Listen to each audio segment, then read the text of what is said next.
Bisa kustomisasi HP dengan mudah dan praktis, tentunya adalah suatu hal yang menyenangkan. Terutama kalau kalian user Samsung, aplikasi GoodLock yang ada di Samsung itu merupakan surga bagi orang yang suka custom HP.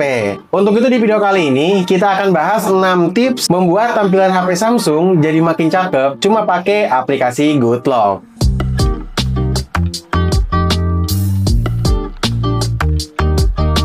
Sebelum kalian coba tips-tips yang akan gue bahas nanti, sebaiknya kalian update dulu aplikasi GoodLock ke versi yang terbaru. Dan untuk fitur-fitur yang ada di aplikasi GoodLock-nya juga, sebaiknya kalian update terlebih dahulu, supaya bisa mendapatkan fitur GoodLock yang paling terbaru. Oke, untuk yang pertama kita bahas Keys Cafe. Di Keys Cafe ini, kalian bisa custom keyboard kalian sesuka hati. Bahkan di fitur Make Your Own Keyboard ini, kalian bisa custom keyboardnya dari nol. Jadi kalian mau rubah posisi karakternya, mau rubah ukuran karakternya, mau rubah layout keyboardnya, mau rubah jenis simbol tiap karakternya, bisa kalian lakukan sesuka hati pakai fitur ini. Tapi kalau gue pribadi nggak akan pakai fitur ini, karena pusing banget sih kalau misalkan nge-custom keyboard dari mulai nol. Itu bingung guys, asli. Jadi kalau gua biasanya pakai fitur yang style your own keyboard karena lebih simpel aja untuk custom keyboardnya.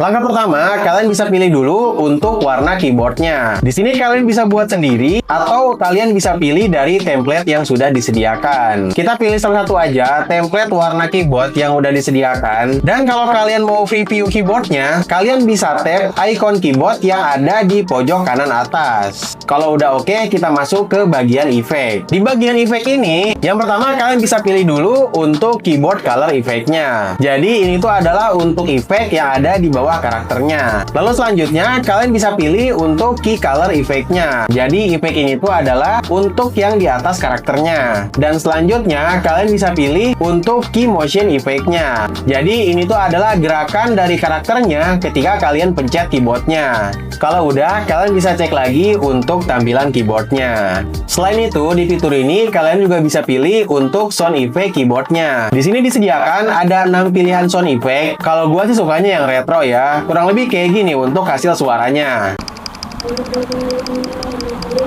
Dan ini dia untuk suara sound effect lainnya yang disediakan di sini.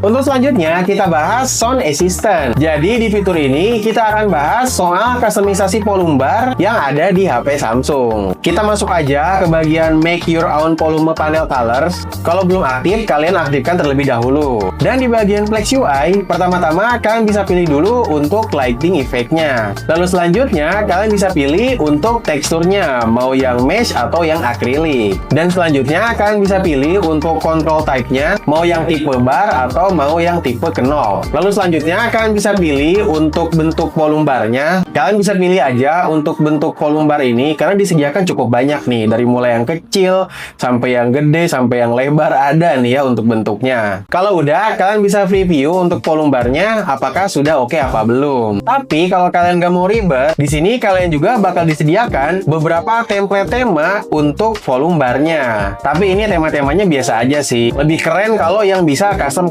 sendiri kayak yang gue jelasin sebelumnya. Yang berikutnya kita bahas fitur yang ada di Quick Start. Di fitur ini kalian bisa custom beberapa hal di bagian Quick Setting. Yang pertama ada Style Your Own Quick Panel. Di sini kalian bisa buat sendiri tema untuk Quick Settingnya. Selain itu, kalau kalian nggak mau ribet, di sini juga udah disediakan beberapa template tema untuk Quick Setting di HP kalian.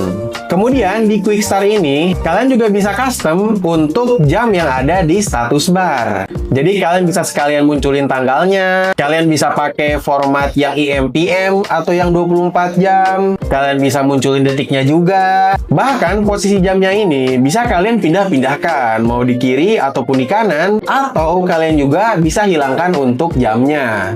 Lalu untuk grid posisi icon di Quick Setting ini bisa kalian atur juga. Mau yang berdekatan posisi ikonnya atau mau yang berjauhan posisi ikonnya bisa kalian atur. Ini selera aja untuk posisi icon-icon yang ada di Quick Setting ini. Kalian bisa atur atur sesuai selera kalian. Selain itu, untuk area swipe di quick setting ini, bisa kalian atur juga ya untuk area swipe-nya. Ini mungkin bisa jadi solusi untuk kalian kalau misalkan kalian swipe di bagian quick setting, kok malah yang munculnya notifikasi mulu. Itu kemungkinannya area swipe-nya itu kebanyakan yang notifikasi. Jadi kalian bisa atur mungkin di 50-50 atau sesuaikan aja kalian maunya kayak gimana. Pantesan sih ini dari kemarin gua tuh kalau swipe di bagian kanan itu sering munculnya notifikasi. Ternyata ya lebih luas untuk area swipe-nya di bagian notifikasi. Kalau gua sih lebih suka yang 50-50 aja. Batasnya dari kamera gitu. Bagian kanan untuk quick setting, bagian kiri untuk notifikasi.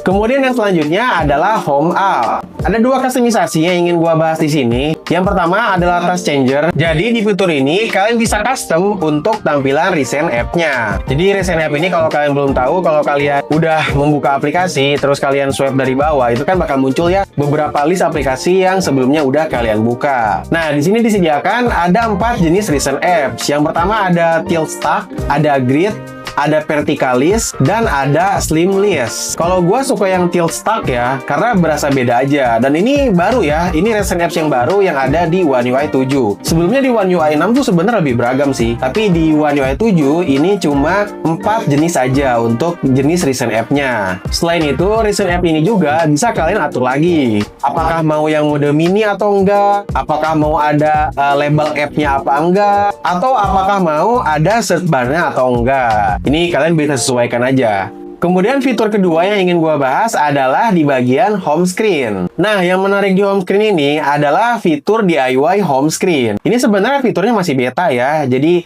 kemungkinan ini fiturnya masih coba dan bisa dikembangkan lebih lanjut. Jadi, kalau kalian aktifkan fitur ini, kalian bisa mengatur berbagai komponen yang ada di home screen secara bebas. Jadi, untuk icon aplikasi dan widgetnya, bisa kalian atur sesuka hati. Baik dari posisinya, kemiringannya, ukurannya, bahkan di sini pun kalian bisa menambahkan stiker di home screen-nya. Kalau kalian orang yang suka otak-atik HP, gua rasa fitur DIY home screen ini bakal seru banget sih. Lalu yang berikutnya adalah clock face dan lock star. Di clock face ini kalian bisa custom sendiri untuk tampilan jam yang ada di lock screen maupun yang ada di AOD.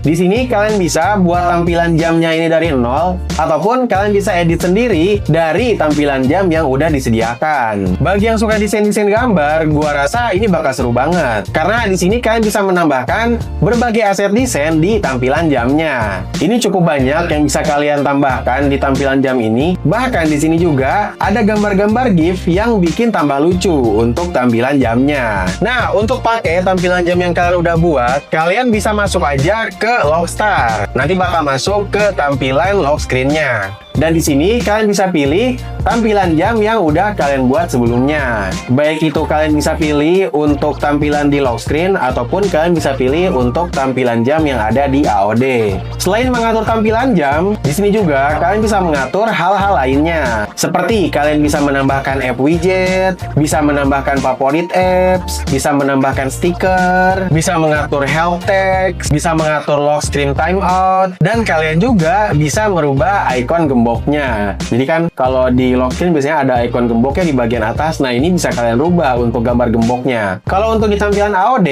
di sini kalian bisa nambahin app widget dan bisa nambahin stiker. Untuk yang berikutnya, kita akan ngomongin custom wallpaper yang bisa kalian lakukan di Wonderland. Yang pertama, kalian bisa membuat semacam 3D wallpaper gitu, dan gua akan tunjukin caranya. Ini gua tunjukin cara yang simple-simple aja ya. Jadi gua pun emang belum terlalu expert untuk custom wallpaper seperti ini, tapi gue tunjukin yang simple-simple aja. Jadi semacam 3D wallpaper kayak gini lah bisa kalian lihat. Pertama-tama kalian download dulu gambar yang ingin kalian jadikan wallpaper. Kalau bisa gambarnya itu dari suatu karakter dengan backgroundnya yang nggak begitu rame. Jadi backgroundnya nggak aneh-aneh kalau bisa ya. Misal gue di sini pilih gambar Minion. Ini gue downloadnya dari Pinterest ya. Kalian bisa cari sendiri. Setelah itu kalian seleksi aja untuk gambar karakternya. Jadi kalian pisahkan antara objek gambarnya dengan backgroundnya. Lalu kalian jadikan gambar PNG. Dan selanjutnya kalian hilangkan aja untuk gambar karakternya. Jadi nanti tinggal gambar backgroundnya aja.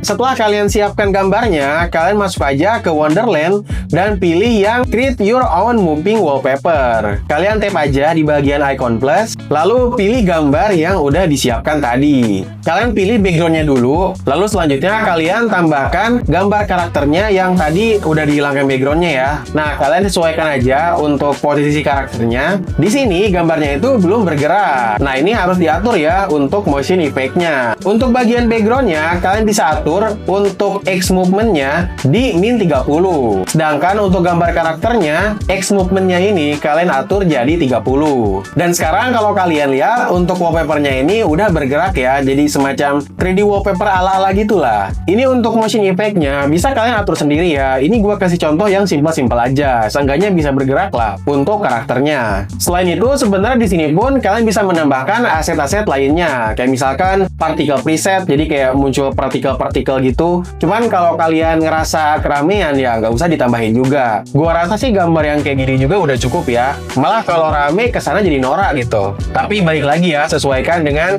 selera kalian sukanya kayak gimana. Selain itu, di Wonderland ini kalian bisa juga untuk mengatur transisi muncul wallpapernya. Kalian bisa pilih aja yang Create Your Different Lock Screen Effect dan kalian pilih aja gambar yang ingin dijadikan wallpaper. Di sini untuk transisi wallpapernya disediakan cukup banyak. Kalian bisa pilih aja sesuai dengan selera kalian. Nah, ini contoh wallpaper yang gue udah buat dengan salah satu transisi wallpapernya. Ini bahkan bisa jadi transisi buat AOD-nya. Ini cakep sih, seolah udah kayak serasi aja antara AOD dengan wallpapernya. Jadi itu dia beberapa tips yang bisa bantu tampilan HP Samsung kalian jadi makin cakep. Tadi gue cuma bahas 6 fitur aja yang ada di Goodlock, bahkan tadi sebenarnya ada 7 sih. Nah, kalian bisa ekspor sendiri berbagai fitur yang ada di Goodlock ini. Karena dari fitur-fitur tadi yang gue bahas pun, kayaknya masih ada bagian-bagian atau settingan-settingan yang belum gue bahas. Karena beberapa pun sebenarnya gue belum paham sih untuk fitur-fitur yang ada di Goodlock ini. Jadi bakal banyak banget lah hal-hal yang bisa kalian custom di HP Samsung cuma pakai aplikasi Goodlock aja. Jadi gitu aja untuk video kali ini. Kalau mau ditambahkan, tambahkan di kolom komentar, ataupun kalau mau dikoreksi dari apa yang gue jelasin,